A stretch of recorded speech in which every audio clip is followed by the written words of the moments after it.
Be with you all. I want to thank the Presbytery and for this invitation, and I want to congratulate and thank the Presbytery and the Peacemaking Network for access to health care. Important. Next slide, please. So I'm going to be talking a little bit about an interest of single-payer, publicly funded, publicly accountable health care for all, otherwise known as improved Medicare for all.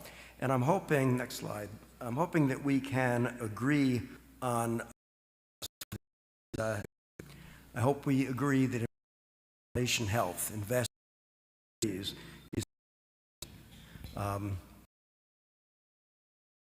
health care,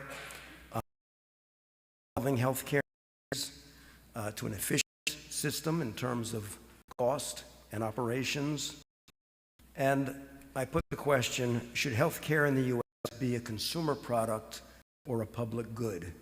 And I hope we might agree that it should be a public good. Many things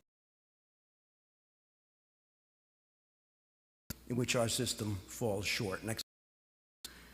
For one thing, we spend twice as much on health care as other economically advanced countries. Next slide.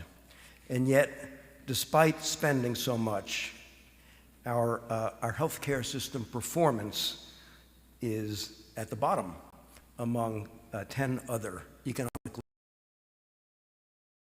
The Commonwealth Fund and the World Health Organization compared the performance of healthcare systems of 11 high-income countries.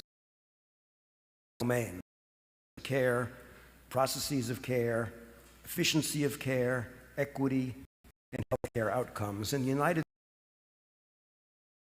overall, despite of all we spend, are more likely to experience worse health outcomes. Next slide. The United States is the only country where citizens go bankrupt because they got sick or had an accident. Again, please. Next slide. Because of personal medical expenses. Currently, $5 billion in bills held by these for all non-medical sources.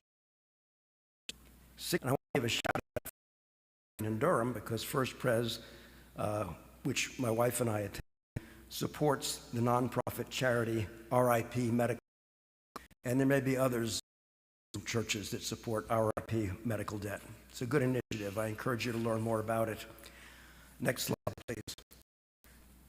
Despite the Affordable Care Act, approximately 8% of Americans, 11% of North Carolinians, still lack health care insurance.